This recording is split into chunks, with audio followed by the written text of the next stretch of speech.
નમસ્કાર, આપ જોઈ રહ્યા છો વીટીવી ન્યૂઝ। હું છું સંજીવની। સૌથી પહેલા વાત, ભાજપ દ્વારા લોકસભાની ચૂંટણીના ગુજરાતના વધુ 4 નામની જાહેરાત કરી દેવામાં આવી છે। તો ભાજપ તરફથી આજે આણંદ, પાટણ, જૂનાગઢ અને છોટાઉદેપુર બેઠક માટે ઉમેદવારોના નામ જાહેર કરવામાં આવ્યા છે। જૂનાગઢ બેઠક પરથી વર્તમાન સાંસદ રાજેશ ચુડાસમાને રિપીટ કરવામાં આવ્યા છે, જ્યારે છોટાઉદેપુર બેઠક પર રામસિંહ રાઠવાનું પત્તું કપાયું છે। આ બેઠક પર ગીતાબેન રાઠવાને ટિકિટ આપવામાં આવી છે। તો પાટણ બેઠકથી ભરતસિંહ ડાભી અને જૂનાગઢ બેઠક પર રાજેશ ચુડાસમાનું નામ જાહેર કરવામાં આવ્યું છે। ભાજપ દ્વારા લોકસભાની ચૂંટણીના ગુજરાતના વધુ 4 નામોની જાહેરાત કરી દેતા જ હવે ફરી એકવાર રાજકીય સમીકરણો બદલાઈ ચૂક્યા છે। ભાજપ તરફથી આજે આણંદ, પાટણ, જૂનાગઢ, છોટાઉદેપુર બેઠક માટે ઉમેદવારના નામની જાહેરાત કરી દેવામાં આવી છે। આપને જણાવી દઈએ કે છોટાઉદેપુર બેઠક પર રામસિંહ રાઠવાનું પત્તું કપાયું છે। આ બેઠક પર ગીતાબેન રાઠવાને ટિકિટ આપવામાં આવી છે। તો ચૂંટણીને લઈને વધુ 4 ઉમેદવારોના નામની જાહેરાત ભાજપે કરી છે। પાટણથી ભરતસિંહ ડાભી, આણંદથી મિતેશ પટેલ, છોટાઉદેપુરથી ગીતા રાઠવા અને જૂનાગઢથી રાજેશ ચુડાસમાના નામની જાહેરાત કરવામાં આવી છે। તેમના સમર્થકોમાં હાલ તો ઉત્સાહનો માહોલ જણાઈ રહ્યો છે। મધ્ય ગુજરાતમાં મોટી નામના ધરાવે છે મિતેશ પટેલ। તો વર્તમાન સાંસદ દિલીપ પટેલનું પત્તું કપાયું છે। આપને જણાવી દઈએ કે આણંદથી મિતેશ પટેલને ટિકિટ આપવામાં આવી છે। આ વખતે છોટાઉદેપુર અને આણંદ આ બંને પર નવા જ ઉમેદવારોના નામ સામે આવે છે, કારણ કે મધ્ય ગુજરાતમાં સારી એવી પકડ અને નામના ધરાવે છે મિતેશ પટેલ। તો બીજી બાજુ છોટાઉદેપુરમાં ગીતાબેન રાઠવાને ટિકિટ આપવામાં આવી છે। રામસિંહ રાઠવા કે જેઓ વર્તમાન સાંસદ છે, તેઓનું પત્તું કપાયું છે અને તેમની જગ્યાએ ગીતા રાઠવાને ટિકિટ આપવામાં આવતા ફરી એકવાર રાજકીય સમીકરણો ચોક્કસથી બદલાશે। તો જૂનાગઢથી રાજેશ ચુડાસમા અને પાટણથી ભરતસિંહ ડાભીને મેદાનમાં ઉતારવામાં આવ્યા છે। વર્તમાન સાંસદને જ રિપીટ કરવામાં આવ્યા છે। હવે જોવું રહ્યું કે પુનરાવર્તન અને પરિવર્તનમાં કોની જીત થાય છે।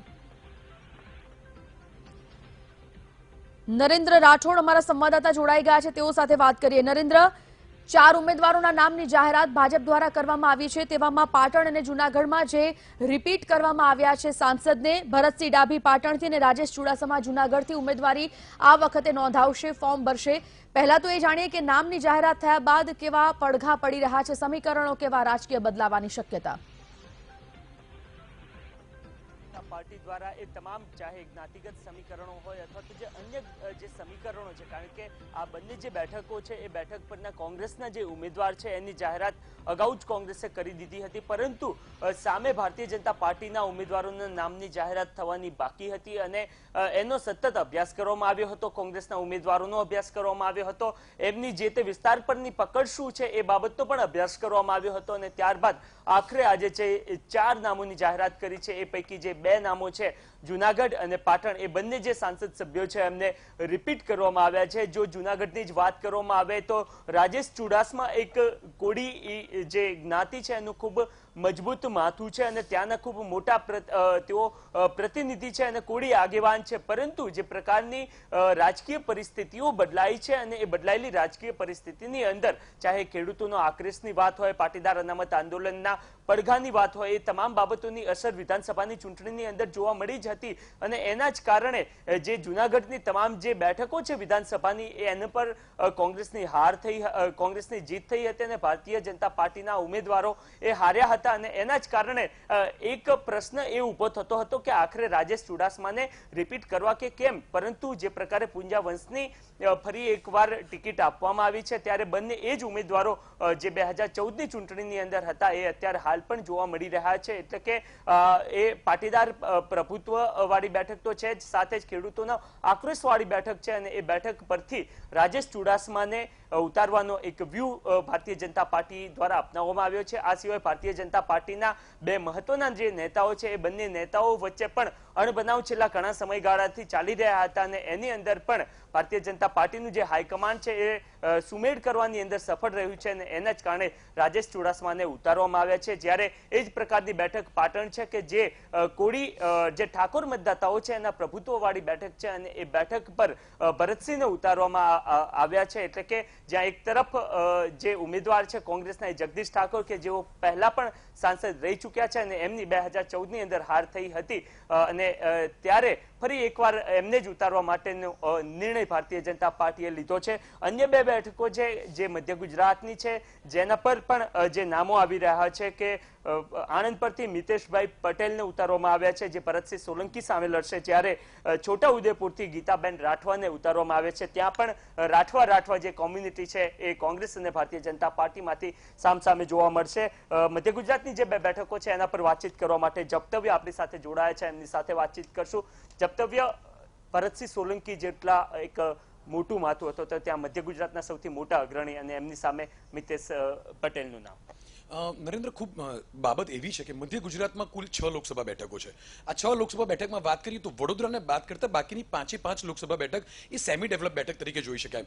ખેડા આણંદ જે બૃહદ ખેડા જિલ્લો હતો એ દરમિયાનની વાત કરીએ તો 13 જેટલા સાંસદો અત્યાર સુધી ફક્ત કોંગ્રેસ બેઠક પરથી કોંગ્રેસ માટે જીત્યા છે.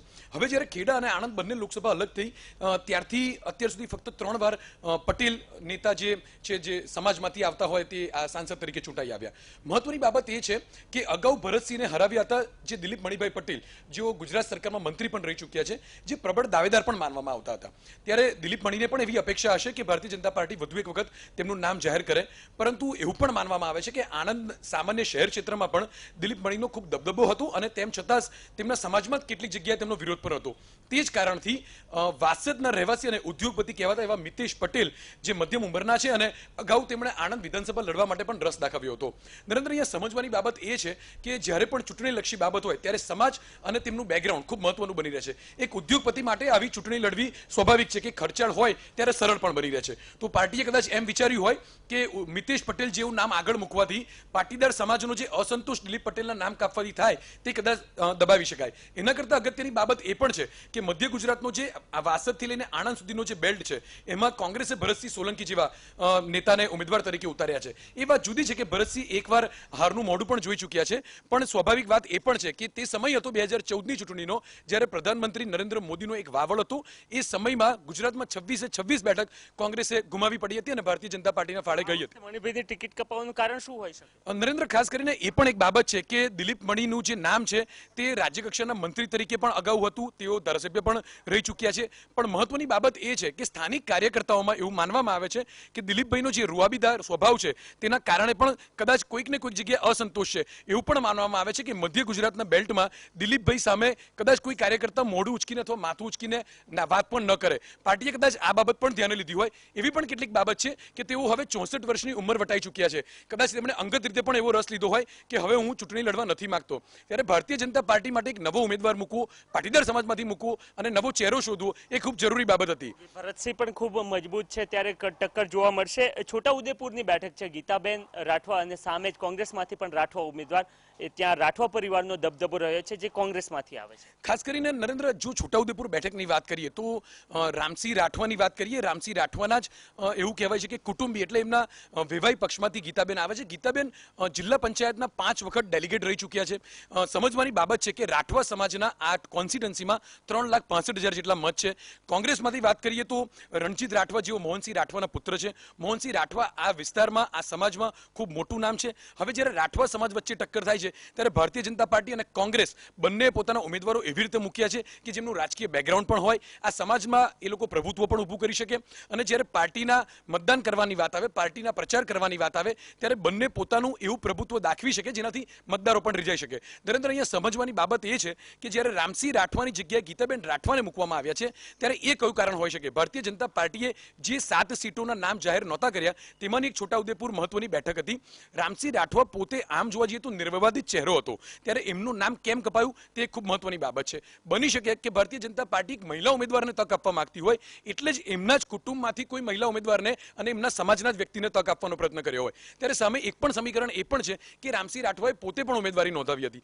તો હવે આ ઇલેક્શન દરમિયાન રામસિંહ રાઠવા ગીતાબેનની સાથે પ્રચારમાં જોડાય છે અને ભારતીય જનતા પાર્ટીને મદદ કરે છે કે નહીં, એક મહત્વનો વિષય બનશે. ભારતીય જનતા પાર્ટીમાં એ બાબત કમસે કમ જોવા મળતી હોય છે કે એમના જે નારાજ સભ્યો છે એમને તેઓ સરળતાથી મનાઈ લેતા હોય છે. કદાચ અહીંયા પણ એ શક્યતાઓ જોઈ શકાય એવી લાગે છે. બિલકુલ નરેન્દ્ર, હંમેશા એવું બન્યું છે કે ભારતીય જનતા પાર્ટીનું જે શીર્ષસ્થ નેતૃત્વ છે એમાં ખાસ કરીને અમિતભાઈ શાહ અને નરેન્દ્ર મોદીના પ્રભાવમાં ભારતીય જનતા પાર્ટી હંમેશા ચાલતી છે. આ વાત નકારી એટલે ન શકાય કેમ કે તમે જે પ્રમાણે કહ્યું એ પ્રમાણે ભારતીય જનતા પાર્ટીનો કોઈ પણ નારાજ નેતા હોય તેને ભારતીય જનતા પાર્ટી સમજાવવામાં અને ફોસલાવવામાં સફળ રહી છે. રામસિંહ પોતે ક્યારેય નિર્વિવાદિત ચહેરો રહ્યા છે તે વાત બિલકુલ સાચી છે, પણ તેમણે પોતે ક્યારેય એ પ્રકારનું ડોમિનેશન પોલિટિક્સ કરવાનો પ્રયત્ન નથી કર્યો જેનાથી પાર્ટી અંડર ઇમ્પ્રેશન આવે. અને એક વાત પણ સ્વાભાવિક છે કે જ્યારે એક વ્યક્તિ પોતે સફળ નેતા થાય છે પણ જો આ પ્રકારનું ડોમિનેશન ક્રિએટ કરવામાં નિષ્ફળ જાય છે, જેમ કે પોરબંદર બેઠક માટે આપણે જોઈએ તો વિઠ્ઠલ રાદડિયાએ પોતાનું શીર્ષસ્થ નેતૃત્વ સાબિત કર્યું છે, એટલે એમના જ ઈચ્છુક એવા રમેશ ધડુકને ટિકિટ આપવા માટે પાર્ટી મજબૂર થઈ. એ વાત જુદી છે કે ભવિષ્યમાં શું થાય છે. જો એવી રીતે છોટાઉદેપુર માટે વાત કરીએ તો રામસિંહ રાઠવા કદાચ એ પ્રકારનું શીર્ષસ્થ નેતૃત્વ સાબિત કરવામાં નિષ્ફળ ગયા હોય, અથવા તો પછી એમ સમજી શકાય કે પાર્ટીએ જ્યારે કોઈ મહિલા ઉમેદવારને તક આપવા માટે આ વિસ્તાર અથવા લોકસભા નક્કી કરી હોય. તો ભારતીય જનતા પાર્ટીનો એ પ્રયત્ન રહ્યો છે કે કારણ કે જે પ્રકારે અત્યારે હાલ પણ 5 જે મહિલા સાંસદો છે એ ભારતીય જનતા પાર્ટીની છે. કોંગ્રેસમાંથી એ બાબત ઓછી જોવા મળતી હોય છે કે જ્યાં તેઓ મહિલાને વધારે પ્રાધાન્ય આપતી હોય, ત્યારે ભારતીય જનતા પાર્ટીની અંદર આ હંમેશા પ્રયત્ન રહેતો હોય છે કે મહિલા સાંસદોને એ પ્રભુત્વ આપવામાં આવે અથવા તો એ મહિલાઓની ભાગીદારી રાજનીતિની અંદર વધે એવા પ્રયત્ન કરવામાં આવે. અને એના જ કારણે મહિલા કેન્ડિડેટની પસંદગી અહીંયાથી પણ કરવામાં આવી છે. જરૂરથી આગળના જે કેટલાક ચાહે સામાજિક પરિબળો હોય અથવા તો અન્ય પરિબળો હોય એનો અભ્યાસ જરૂરથી કરવામાં આવ્યો હોય અને એ સિવાય ભારતીય જનતા પાર્ટી કોઈ પણ ઉમેદવારની પસંદગી કરે એ બાબત જોવામાં જ નથી, મતલબ એ શક્ય જ નથી. ત્યારે હવે આ તમામ જે બેઠકો છે એ પરનો જે જંગ છે એ જરૂરથી રસપ્રદ બની રહેશે. હજુ પણ 3 બેઠકોના નામ ભારતીય જનતા પાર્ટીએ જાહેર કરવાના બાકી છે. 23 નામો જાહેર થઈ ચૂક્યા છે. બિલકુલ, કુલ 23 નામોની જાહેરાત થઈ ચૂકી છે. આજે વધુ 4 નામોના જાહેરાત થઈ છે. ભાજપ દ્વારા લોકસભાની ચૂંટણીના ગુજરાતના 4 નામની જાહેરાત થતા જ હવે કુલ 3 નામ 3 બેઠક પર સૌની નજર મંડાયેલી છે. ભાજપ તરફથી આજે આણંદ, પાટણ, જૂનાગઢ અને છોટાઉદેપુર બેઠક પરથી ઉમેદવારના નામની જાહેરાત થઈ ગઈ છે. ત્યારે પાટણમાંથી ભરતસિંહ ડાભી, જૂનાગઢથી રાજેશ ચુડાસમા, છોટાઉદેપુરથી ગીતા રાઠવા અને આણંદથી મિતેશ પટેલને આ વખતે ટિકિટ ફાળવવામાં આવી છે.